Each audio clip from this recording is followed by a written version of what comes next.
کونړ سیند باندې ډیم جوړول به انشاءالله تعالی د دې ټولو ارمان ستاسو د ټولو ارمان دی که نه؟ السلام علیکم ورحمت الله وبرکاتو. نن د وطن د آبادۍ د کاروان سره موږ هم یو ځای شوي یو. الحمدلله ګران وطن افغانستان د ترقۍ او د آبادۍ په لور باندې خپل قدمونه ورځ تر بلې اخلي او لګیا دی. تاسو په دې ګڼ تعداد کې دا ځوانان، دا مشران او ترڅنګ دو سره بیلچې او کولنګونه، نو دوی د وطن د آبادۍ دپاره راوتي دي. او هغه اوبه چې دلته به باران وشو او بیا زموږ تاسو دا پستې خاورې خو ګورئ که نه، په ساعتونو کې به بیا ګاونډ ته رسېدلی او تاسو ښه ګورئ چې د پنجاب وریجې او دا شیونه چې دي دا ټول زموږ د دې خړو خاورو زموږ د اوبو برکت دی چې دا د سیلابونه راځي او بیا هغلته ځي او هغوی ورباندې خپل ځمکې خړوبوي. خوشبختانه په افغانانو کې او بل عموم په ټولو موسساتو کې دا جذبه شته دی چې د ګران وطن افغانستان اوبه مهار شي. نو دغه غونډېګانې که دې خوا تاسو موږ وګورو انشاءالله تعالی سپین غر دی او دا د سپین غر لمنې دي. په دلته ډېر زیات بارانونه کېږي په ژمي کې، په اوړي کې، او بیا نو سیلابونه ترې جوړېږي او بالاخره بل چېرته ځي. نو خوشبختانه دلته چې دا څومره ځوانان راټول شوي دي دا د اف اف ای په مرسته باندې دا هغه مرستې دي چې پخوا به په کلو کې خلکو ته همدغسې ورکول کېدلې، خو اوس خوشبختانه دې دپاره یوه طرحه جوړه شوله او د هغې په نتیجه کې دوی ته وویل شي چې خلکو ته د کار په بدله کې باید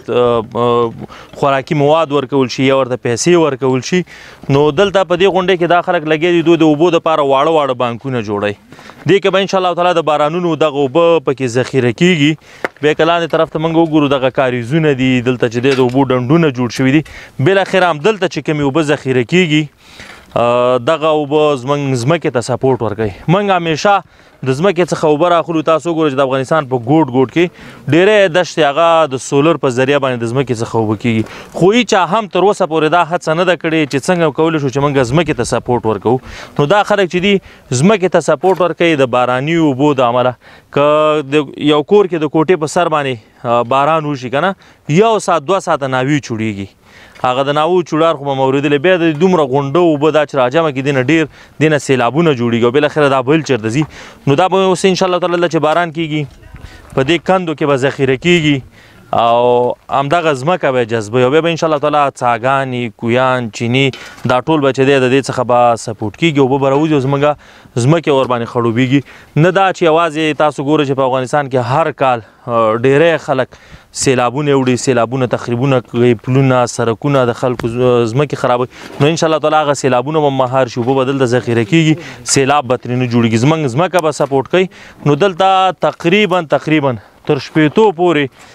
ځوانان لګیا دي، کار کوي. اوس که زه دا خبره وکړم بیا به زیاتره خلک وایي چې د کونړ په سیند ډیم جوړ شي. موږ افغانان همیشه غواړو چې یو غټ کار ته لاس واچو، خو الله تعالی څه وایي؟ الله تعالی په قرآن کریم کې فرمایي لا یکلف الله نفسا الا وسعها. یو نفس نه دی مکلف مګر څه چې په وس کي. نو موږ چې یو موږ ډېر کمزوري خلک د کونړ سیند باندې ډیم جوړول به انشاءالله تعالی د دې ټولو ارمان ستاسو د ټولو ارمان دی که نه؟ د ټولو ارمان دی، خو چې وس یې نه لرو، میلیاردونه پیسې غواړي. نو انشاءالله تعالی موږ هغه کار کوو. الله تعالی فرمایي چې هغه کار تاسو کوئ چې کوم ستاسو په وس کې. نو دا وړوکی کار زموږ په وس کې دی. انشاءالله تعالی دا لږې اوبه به مهار کوو او د غټو دپاره به چې دی فکر به جوړو او انشاءالله تعالی په آینده کې لکه څنګه د کوشتېپې کانال تاسو ګورئ چې اوس جوړ شو،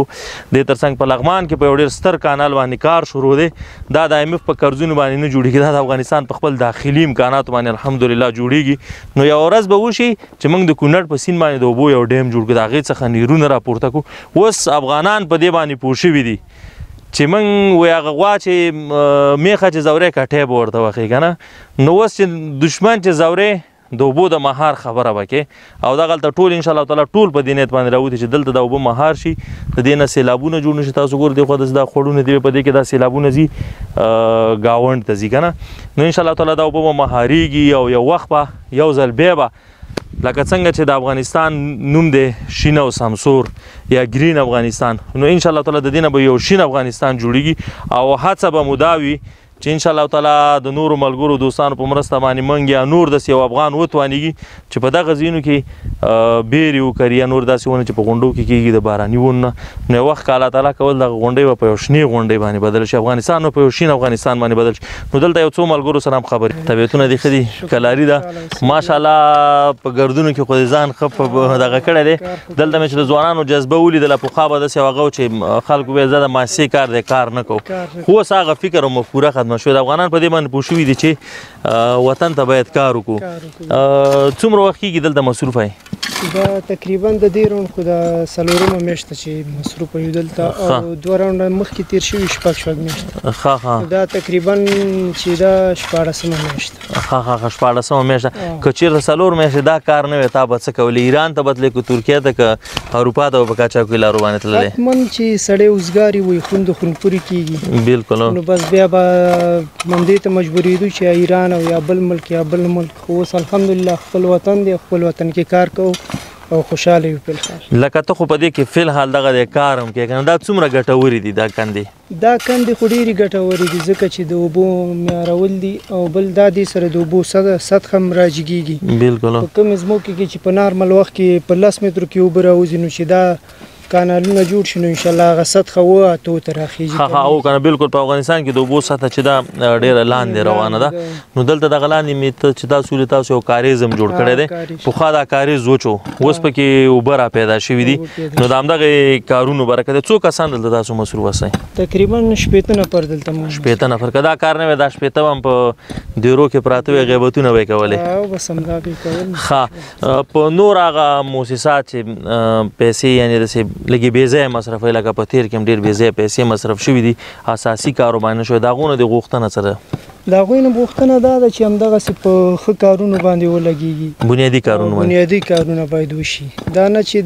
دغه پیسې هم دي د خوراک په دغې مفتې به یې ورکولې اوس دغې ته یو سیستم برابر شو دا کار پې کېږي نو دا اوس ښه خبره ده افغانستان ډېره مننه ډېره مننه وایي چې مې وطن ساتي او سر مې ساتي چې مې وطن ساتي او سر مې ساتي دا ګران ټاټوبې لر او بر مې ساتي کوم د هغو ازمرو مننه چې دنګو غرونو کې سنګر مې ساتي دویم دغه د لګیا د کار دپاره د دنګو غرونو کې سنګرونه جوړ خوشحاله ودان بس زه دا ځوانان به کار وکړي لالپوروا صاحب او ډېره مننه لږ